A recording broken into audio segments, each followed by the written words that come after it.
Welcome, everybody, or welcome back to the Pura Vida podcast. Thank you for being here. Thank you for listening and tuning in.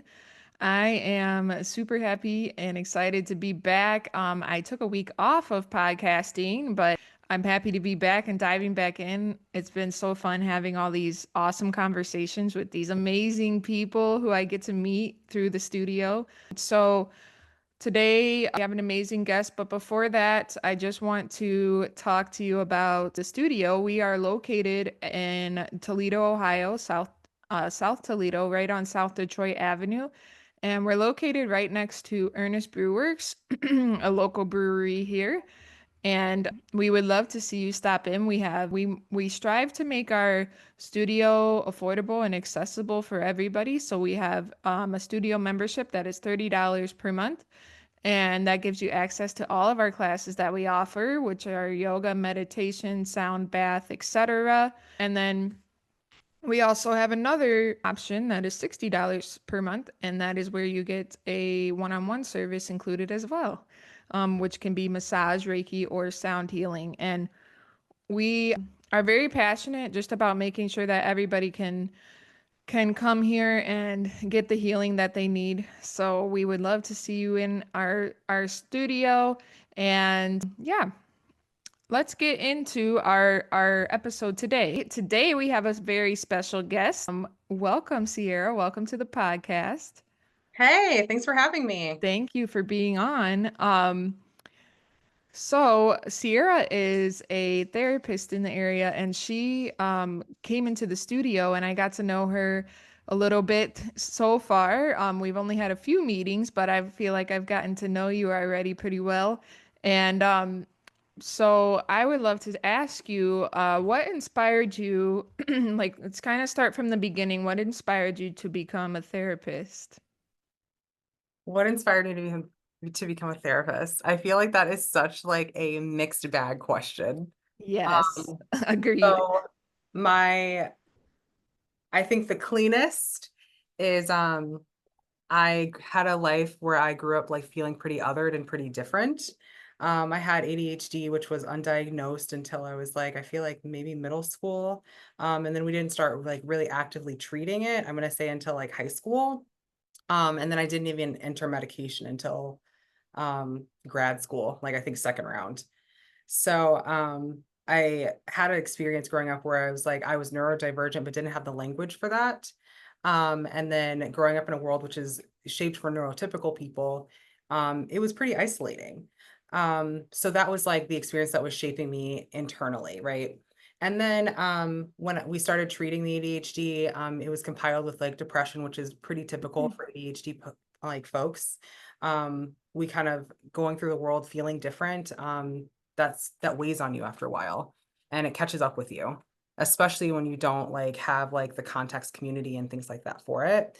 Um, so I had some like a pretty intense depression in high school. And so I started seeing a therapist, and I was really excited because I was always interested in therapy, and I like thought I wanted to be a therapist already when I think I said I wanted to be a psychologist. I wanted to be like Lucy from like Peanuts.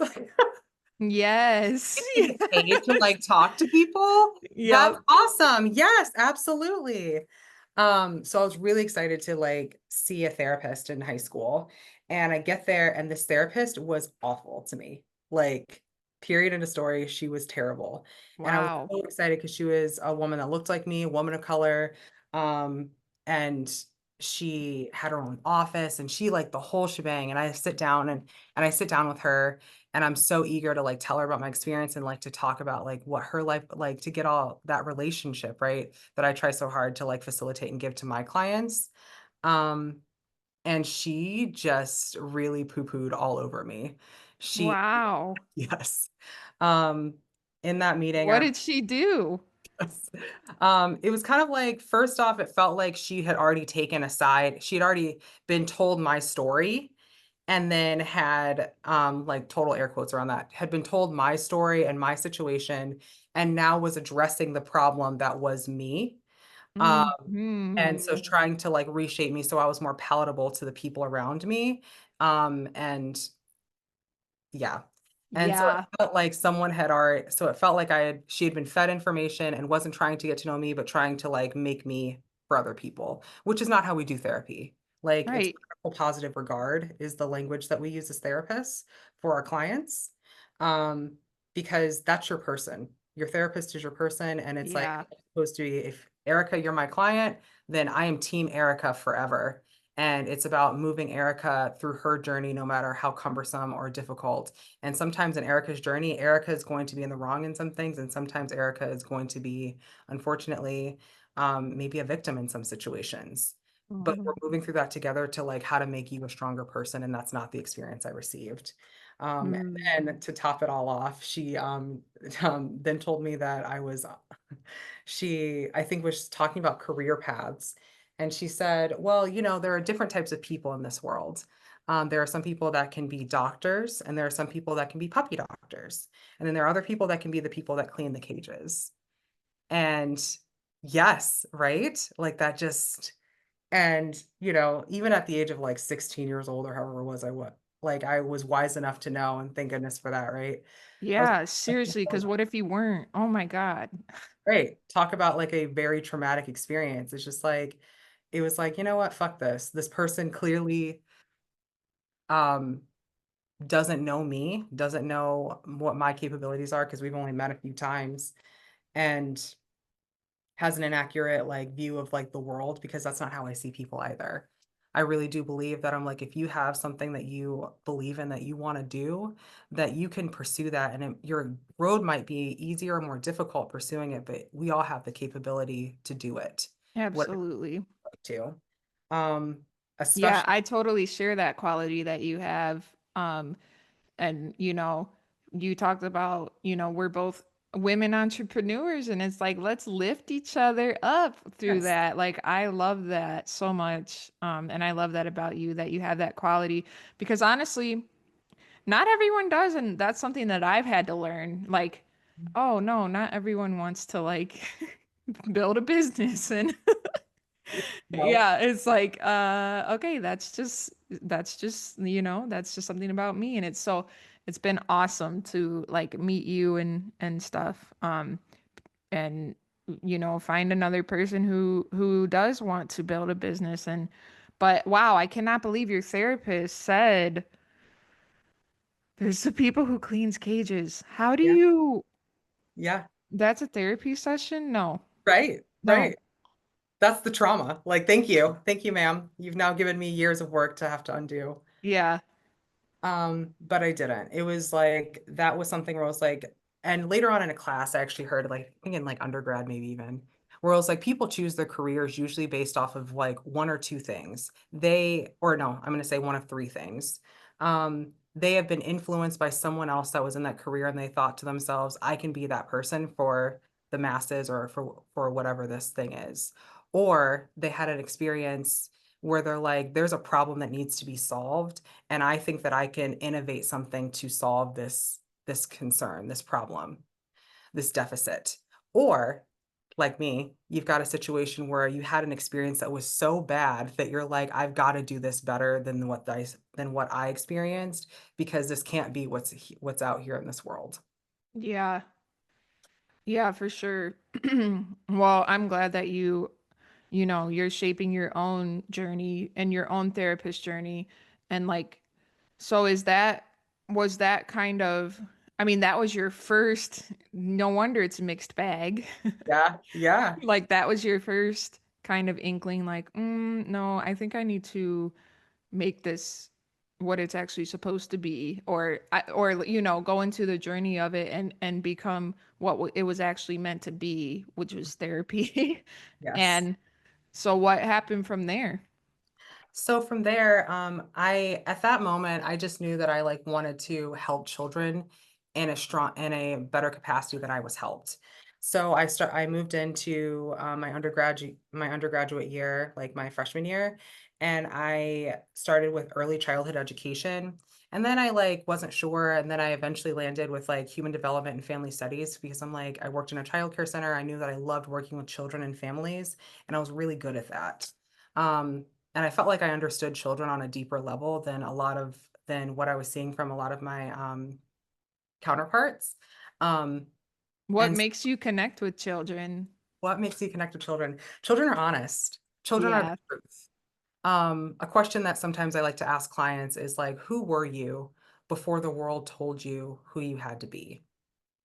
And so what that question is like, or organically, like at your absolute soul, like, who are you? Like, are you the person that is assertive? Do you speak your mind? But now as adults, usually most of us know that like, oh, there's a time and a place where we say things. Hmm. Children are gonna like usually function with like no without a filter. And without that, they're not carrying around that like a lot of that hurt and belief about the world that a lot of us have, that like some places are safe for us and some places aren't. We belong in certain places and we don't belong in others. This group of people loves me, but this group of people doesn't. And whether we realize it or not, we wear those things and we walk around the world moving differently because that's what the world has already told us. With children, it's a like children are not blank slates, so I'm not going to say that. Children are not blank slates. They do come out with personalities, and with there are some things that are just purely like nature. Right. They get to come out acting on the world and expecting positive things, or they come out a little bit more fearful, reserved, but moving forth with the truth and honesty to be themselves. And then the world imposes its beliefs. And so for me, working with children, I get to like touch that part of them. Like, who are you? And their little hearts feel so happy when it's like they get to be seen and they get to like have that open space. Most of my clients absolutely adore coming to therapy, and which is like really, really refreshing because it's like as adults, like we talk to our friends and they're just like, oh, I've got therapy today. I got, that usually means they've got some heavy lifting that they've got to do. But for my kids, for my clients, they're excited to come because they're like, oh, that means that I get to see Ciera and I get to talk to her about the thing that happened at school. Yeah. And that's Yeah. a really awesome thing to be to be the safe person for little people, that haven. Yeah. That's amazing. Oh my God. Like, I'm trying to think if I had a therapist when I was a child, phew, how much would that have changed my life?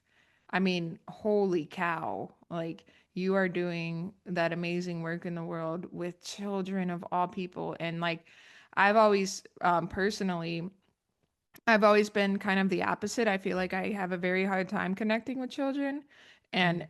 it's not because I don't want to, it's just, I think maybe like their honesty scares me, or maybe Yes. like Yes. it's like or I just like I sit there and I'm like, okay, I'm an adult. I have all these like burdens and all these expectations of myself that I've gathered over the years, um and there's just like it's really hard for me to just let those all go and just be there with the child. Like they're so present a lot of the times, and not to say that every child is present all the time, but I'm like there is something to that. And yeah, I would love to get in touch with childlike energy more often. So I think that's awesome that you do that.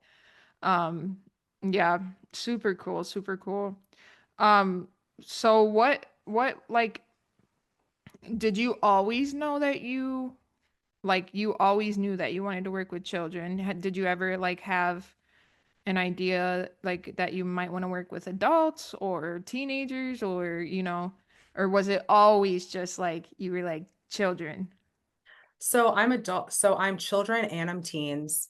I actually love teens and I love an angsty teenager the most. Like I'm like, if they hate the world, then I'm like, you and me, we're gonna be just fine. Like Oh, there's a yes. part there's a part of that like rebellion and that like questioning of the universe and the world, and especially like what the messaging that you've received, and also having the courage to buck against it, that Hell I yeah. am always going to respect. I am always rooting for the underdog. I'm always rooting for the rebel, and I want you to prove us wrong. I'm just like, I want you to come in here and show me a different perspective on the world. And I want to help you like lighten some of your load as you move through the world. And I just think that like work, so I love working with teens. Um, but as far as like, did I know if I wanted to work with teens or kids? Um, so I worked with like really, really young kids because I was childcare for a while, like through undergrad and grad school. And I was really good at that. And whereas I heard from a lot of folks that that is actually a deficit that is missing, like in the clinical world, like the mental health clinical world, that a lot of people struggle to like connect with children, really, and if they connect with the kids and they have struggle with to connect with parents, or communicate with parents effectively, so we can get the needs of the child met. Whereas I flourished in both. I'm really good with conflict resolution, and um, I'm good with like delivering information to people in a way that they can understand it and that they can also like it can be bite sized for them to actually take on the problem because sometimes the problem is just too big and we don't know what to do with it. So we just shove it off, Yeah. like don't want to look at it. But I'm like my ongoing like script that I say to my parents is that like I'm here and I'm walking with you. Like we're not in this alone. Little Jimmy, Mm. we're good. Me, you, and little Jimmy, we got this. We're gonna get through this thing together. It may not be how we pictured it or how we imagined it once before, but it's going to move forward. Yeah, that's amazing. Have you always had, like, if you don't mind, have you had a good relationship with your parents growing up? Did I have a good relationship with my parents growing up? It was complicated, which I think is fair. Like, it was complicated. So, my parents and I both have a lot of qualities that are very similar, but their qualities that combined in me and the way that they like manifest, I think was different than what they had seen or what they could anticipate in other people. When you look at your kids, generally speaking, you hear people and you'll hear people say this all the time. Oh my gosh, they are just like my aunt, whoever. They are just like my grandfather. They are just like me when I was a little. You know, Yeah. they remind me of my best friend from like whatever, or they're just like my husband, or they're just like my partner.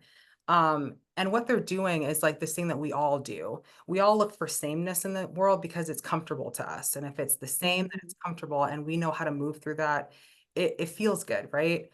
Yeah. I don't think My that mom always used to say, "You're just like your dad. you're just, You're yes, just like yeah. your dad." Uh-huh.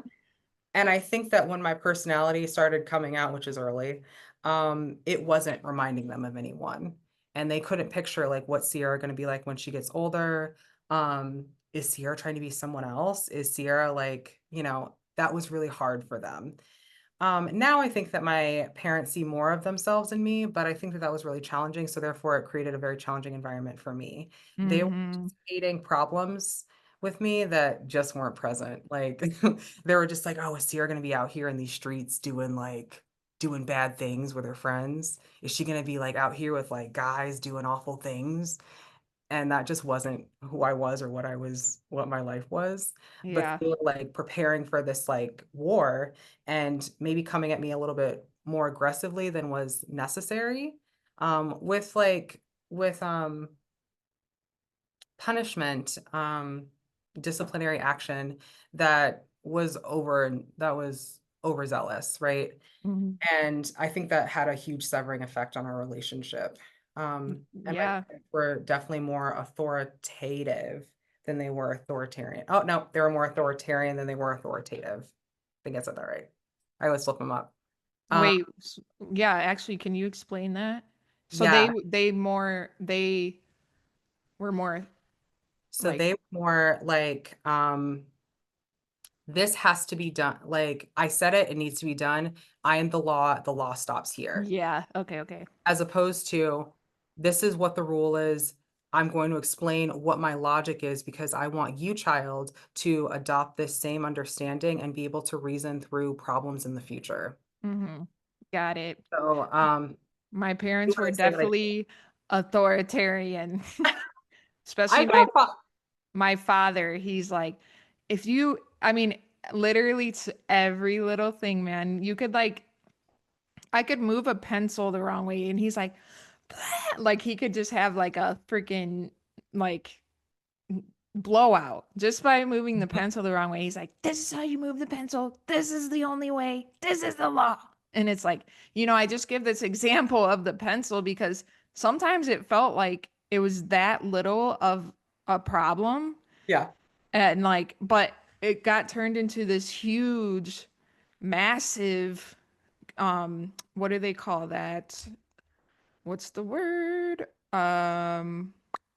blow up, like Blow up, but oh my gosh. problem. Problem, yes.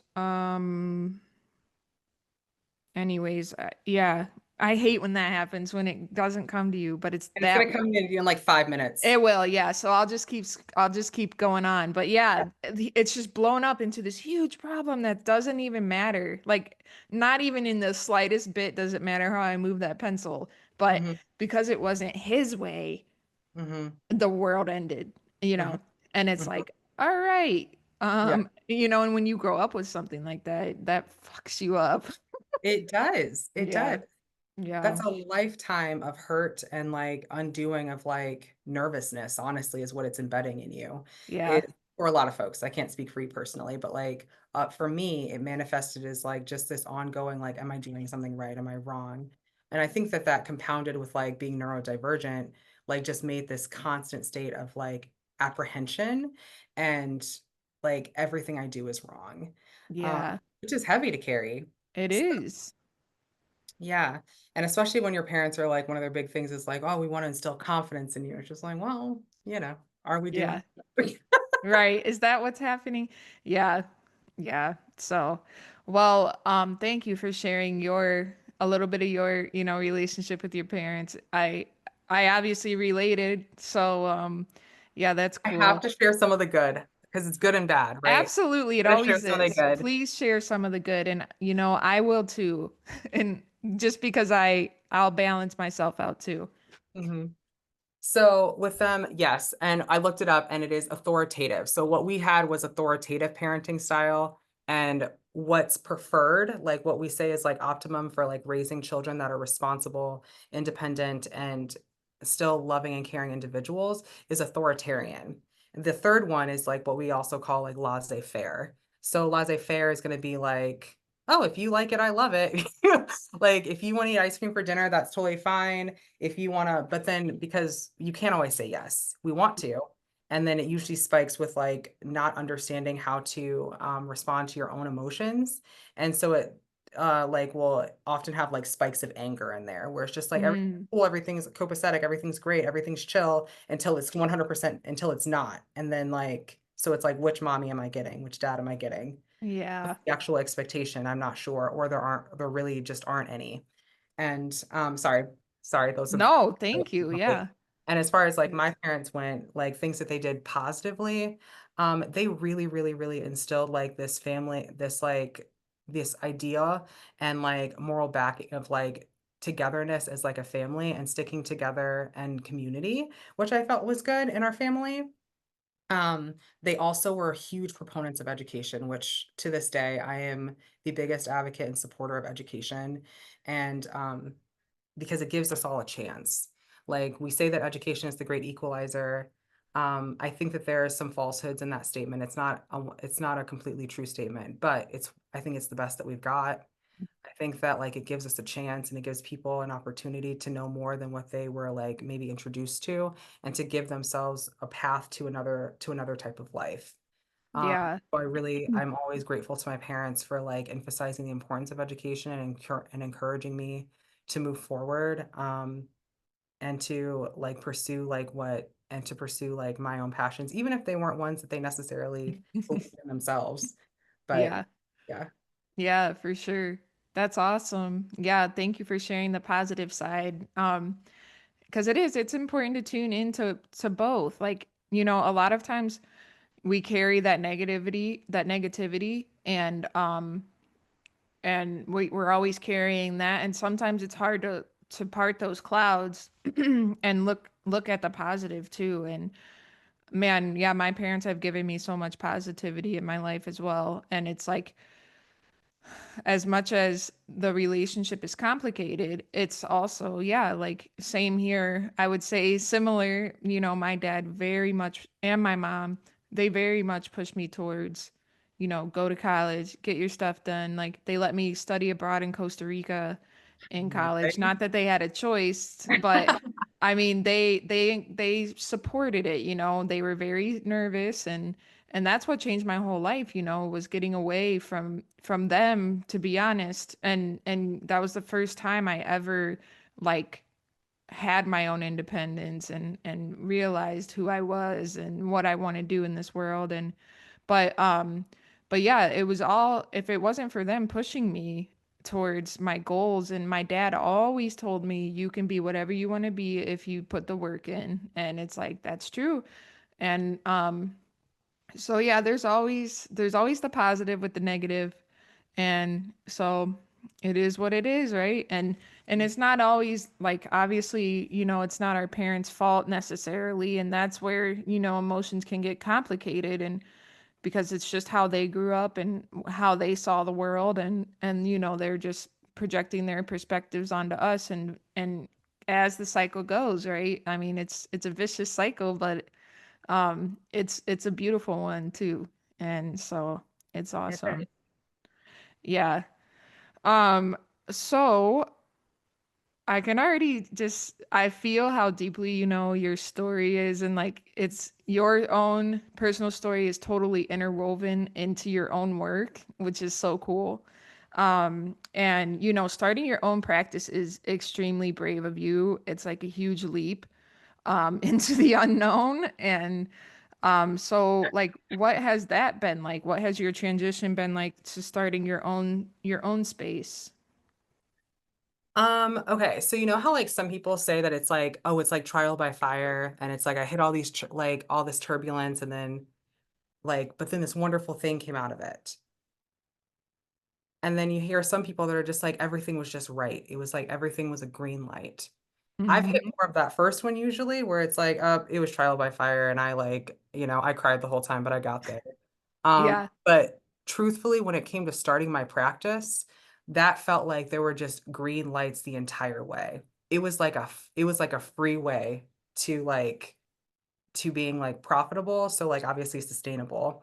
And then it was also a freeway to like having more control over like an agency over like myself as a therapist and as a business owner, which then instilled more confidence in what I was doing because I was reaching for resources that weren't just handed to me, right? It was like, Hmm. okay, like I like the way that this person does it. So I'm going to seek out consultation and mentorship through this person.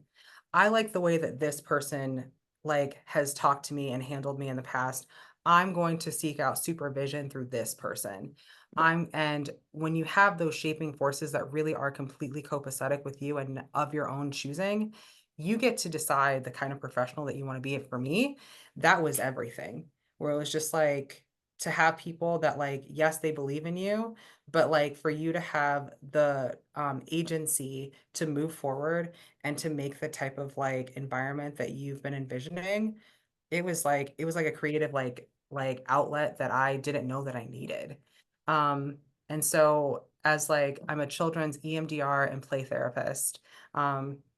I am EMDR trained, and I'm currently like undergoing like play therapy training. Our office is a full play therapy office. That's And awesome. the creativity and the like progress that I see my clients making is phenomenal. And the work that I get to do with the parents is extremely meaningful. And it's funny, this kind of circles back to a question you asked earlier, like, have I ever considered working with adults? This is like really the first time where it's like I've tried, like I've played with it in my career where like, do I want to take parents? How do I want to phrase this? How do I want to, because I want a line of like, what am I taking and what am I not? But this has like been the first time where it's just like, okay, this feels right, where it's like it mixes in with like what my specialization is and like what it is that I've already been built, my knowledge base has been building, which is like how to be a parent and also how to be a happy parent.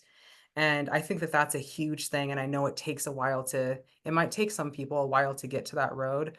But I think that that's one of the most disheartening things to me is that like so many folks in the world have a different experience of parenthood. And my road to parenthood was a pretty rocky one. My husband and I hit infertility like really early in our relationship. And then we spent like, oh, I want to say probably like close to 7 years. I want to say maybe 5, 6 years Wow. battling, like just trying to have a baby. And we ultimately decided to adopt our daughter. And she was adopted at birth. And that was fine. It was like finally like the stars have aligned and we are parents. And so my journey through parenthood is shaded with this like battle of like just even trying to get here. So it's like Mm-hmm. I literally clawed to get to you. And now that I'm here with you, it's like trying to be present and all of those moments, and not saying that there aren't like, ugly moments in parenting where it's just like it doesn't feel like, your stuff is landing. It doesn't feel like you wonder if your lessons are catching, or if um, if your expectations are too high. But it's always rewarding, and it's always filled with like, at the end of the day, I can say that it's generally like fruitful, and I feel like I am filled with joy about like waking up every morning to like get my daughter. And it's just like I love her so much, and I want that for all parents. Absolutely. Yeah. I'm so happy that you're a parent, and I can, I don't know you too well yet, but yeah, I can tell that, your daughter's definitely going to be a product of you, as we all are. And that's, that's amazing. She's going to be she's going to be changing the world just as you are. And, you know, I think that like you're already, you just having your background, you can already instill so much in her. You already probably have. And I always go, back to me being parented, because I don't have or I don't have a child other than Luca, my dog. Which even him, you have to train certain ways, and you have to like, I try to make sure I'm like doing the uh like positive reaffirmations instead of yelling at him and screaming at him. And I do think that that has been, like those things are just make all the difference in the world. And I just wish that our parents grew up with that, but obviously that wasn't meant to be. And but I do think that when I look back at being parented, what I was going to say is, when I was, whatever I was like taught or told, it did come through for sure, but I always think the actions, like, monkey see, monkey do. And I Yes, think that that's totally like what really shapes, you know, who you are. Not to say that the words don't cut, because they do. But the actions definitely do usually speak louder. I guess that's why that's saying so cliche. So, um, I hear you on that, Erica. Like, and I think that it's hard as parents because we can think to ourselves, like, we're battling our own things, but those things, but I want better for you. yeah, And here's absolutely. what I'm going to do to make sure that you're not in the same position that I'm in. And then we see a lot of parenting happen from that perspective. But if we look at that like a little bit closer, that's parenting from like a fear perspective. Yeah, Doing anything from a place of fear, that's not going to like generate the results that we're generally looking for. yeah, Important to be conscientious, absolutely. But I think that walking like with like taking in like that, addressing first off what's going on with yourself. So if it's like, I've got a lot of anxiety that's drummed up around, I don't know, around anything, around like just being alive with you in this room. yeah, I've got a lot of anxiety around being a parent with you, like parenting someone. This was not expected for me. That has to be addressed within yourself. And there's got to be like a landing place that you can land where it's like, okay, I can feel seen here, and I can accept that this is a part of me, but how am I going to breathe and move through this? So finding your yeah, own practice of like whatever that's going to be. I don't like to suggest mindfulness to everyone because it's not for everyone. yeah. Um, I would love It's like definitely not.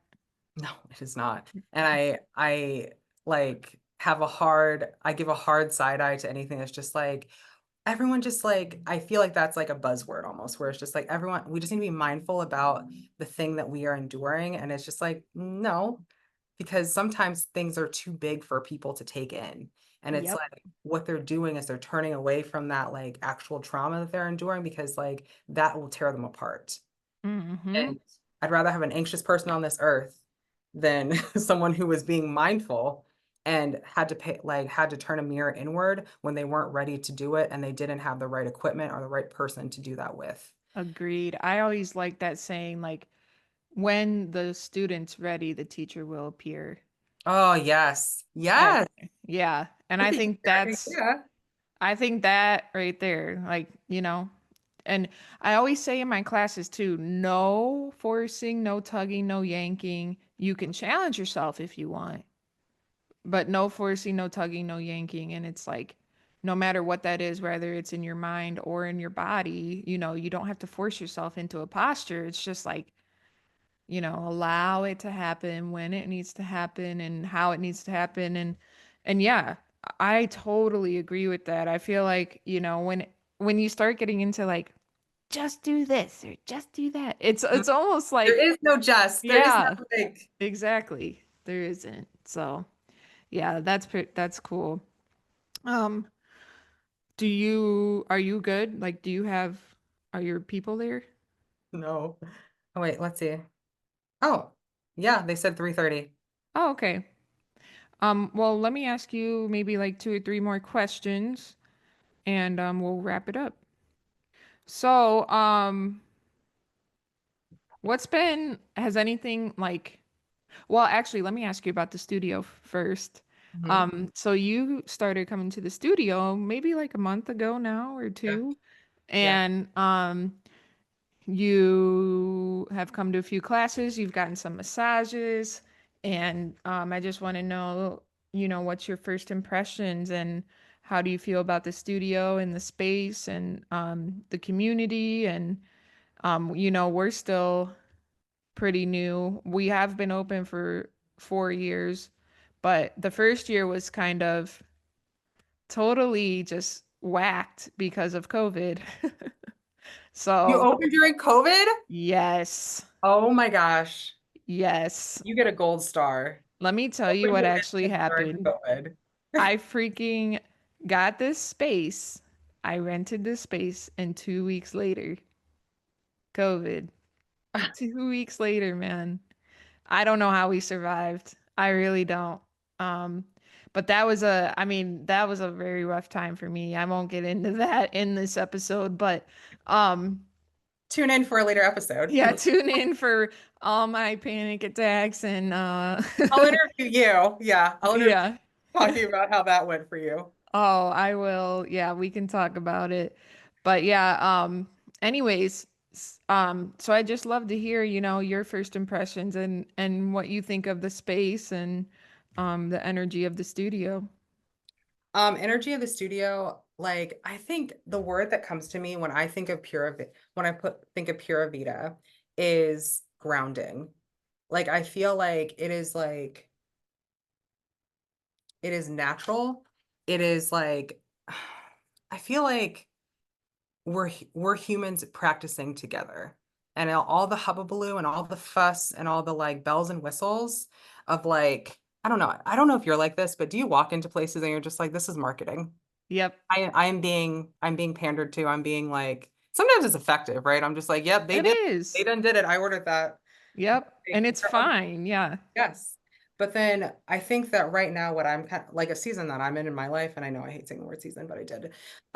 Like where I am in my life is that don't want to be um I don't want to be marketed to. I Yeah. don't want people to say that, like, you know what you need? Oh my gosh, are your pores this big? You need this serum, and this is going to be changing your life. Run, don't walk. Come buy this thing over here that's going to solve all your problems. You need to deworm with our special, like, blah, blah, blah, blah, blah. You need to all these things. And I'm Yeah. like, I don't need to do nothing. I I need to sit down and meditate, get with Right. my thoughts, get right with myself, and move through this world. I need to maybe go for a walk. I need to Yeah. like, feel good in my body. Who can Mm-hmm. help me to like feel good about like my physical being? Who can help me to like make sense of like the chaos that I'm experiencing in the world? Who can help me to like put peace in my mind? That's what I need. Um, That's I saw something the other day and I'm sorry, this is like, I promise it's related. Super funny. I saw something that was like, oh, most videos that are viewed on TikTok most searches are of like how to have a spotless house and how to be skinny. And so the still. How?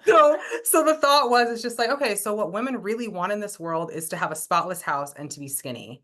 And I'm like, I thought that we were searching for inner peace. I thought that too. That's where I was, and I must have like missed this boat on this.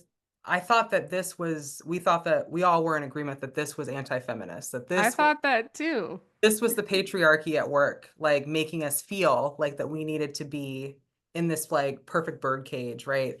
And like looking like fun, like looking like supermodels. Mm-hmm. And it like made me upset and made me close my computer for the rest of the day. Um, so I think about that often where I'm like, how many people are still in that place where they're just like, I need to appear in this way. I need to put on this facade that this is how my life is going and that everything is that I'm something other than who I am right now. And I Yeah. love being in the studio where it's like it feels like it's like my bare feet on the ground. And it's just like I'm like me and everyone else that's in that room at that time, we're all taking the breath and moving forward to like just be better within ourselves as physical beings. And it's spiritual when you get like that, you know? Yeah. And it's just like you're not selling to me. You're not trying to like, oh, Sierra, did you check out my brand new blah blah blah blah blah blah blah? Like, sure, if we want it, like it's there, we can get something. Yeah. Like, that's not the point. Walking Yeah. in, the point is the practice. And Yeah. I really, really appreciate that honesty. So if I'm gonna like give you some adjectives, I guess it's gonna be honesty. I think it's going to be grounded, and I think it's going to be real. I love that. Thank you so much. That means the world to me. And that is what we want. And continuously striving, like the community is nowhere near where I personally want it to be. But you know what? Like it is also perfect how it is right now. And like it's more of a community than we've ever had up until this point. And it's just like, it's so beautiful to have all the different souls walking in together and like you said just breathing in a room together and Yeah. putting the guards down and talking to each other and that time before and after class too is always so good. Yes, um community. That's a Community. part of it. Yes. Yeah, People just hanging out and talking, and you don't feel like you don't need to um be anyone different. You don't need to like, oh, am I like dressed appropriately to be in this space? Am I like, shoot, are no. people gonna notice that my leggings are pilling? Like, Right. No, it's definitely a come as you are community, like doesn't matter at all. And yeah, and leave as you are too. Like oh, come it as does. you are, community. Can we get t-shirts? Yes. As I'm We saying, no marketing, right? right. No, but please purchase. No, I'm just kidding. This come as you are t-shirt will make you look skinny. No, just kidding. Um, well, Sierra, I have one more question for you. What has been surprising or like lighting you up in your work What has lately? been surprising or lighting me up in my work? Um, I am humbled the way that my sessions are generally, or I guess the sequence of starting with me is usually sequenced, is like we have a consultation call just to make sure that like it's a good fit, that this is like what you're looking for. And you also know where we are, right? And then the second one is usually a parent, like one-on-one with me and the parent. And that was something I started doing when I started my own practice. I got some insight from another therapist who was like, "Hey, this is how I do it. I do it." And I'm like, "Oh, you know what? I really like that. That's a great idea." So I'm not having to feel as though I'm missing information or something like that. I get a full one-on-one for parents to be unfiltered about their children. And I'm not kidding you when I say that like it is a game changer for me as a therapist. Because and to get to witness the vulnerability of the parents and to sit there just human to human and have them like put their heart on the table is just like this is my baby. And Yeah. it's so fascinating. That's what's really cool about working with children is that you're in the business of everybody's baby. You are like handling what is most important to every person that walks through that door. That is someone's heart and soul walking through your door for me, every hour. And so to get there to sit there with the parent and to hear them talk about their heart and soul and their desires for their child, the hurt that they feel, the desire that like how they want to see them move forward, their dreams. That's what they're telling you. Those are their prayers answered, that they're like, hey, I need some help with that prayer right now. And that's a really beautiful thing for me. And I just really, that's been a really, really, really cool part of like owning my own practice is like introducing that piece. That is beautiful. So beautiful. I love that. That's very heart touching. And yeah, I can only imagine, the the connection that you feel with the parents and the child both. So Mhm. that's amazing. I love my Um, I love my clients. yeah, Yes. yeah, that's awesome. Shout out to Sierra's clients. So before we close, how can people connect with you? Yeah, so I'm Ciera Ford with Ciera Ford Counseling LLC. You can find me on my website, sierrafordcounselingllc.com. I'm also on Facebook. So Ciera Ford Counseling, you can look up my page. Um, and then also you can reach out to me like via email, which I would love if we could like maybe put in the bio or something like underneath this video. Yep, will do. Yep, every all those links and email will be in the show notes. And thank you so much for sharing your journey with us today, Sierra. It was truly a blessing and a gift to get to talk to you. And like I said, starting this podcast was a little journey, and I had no idea just what it was going to bloom into for my own heart, just to get to have these connections and talk to you, people like you. And so it's a gift truly to witness everybody's journey, and how we're all moving together, moving forward, you know with each other. So that's what this podcast is all about. And you really showed up today, and like you spilled it out. So I'm just so happy, and I know people are going to get so much out of this episode. So thank you for being on. And thank you for being a part of the studio as well. We love your energy here so much. And yeah, happy to have you. Oh, So, so much for having me, Erica. yes. I love your studio. Your studio is absolutely perfect. And I hope Thank you all you. get to experience it. Hopefully we can Thank experience it together. Yes, agreed. Thank you. Thank you. And for everyone listening out there, thank you for tuning in again. And or if this is your first time, thank you for tuning in and listening. This is a good first episode. So we will have another episode launching again next Friday, and we'll see you then.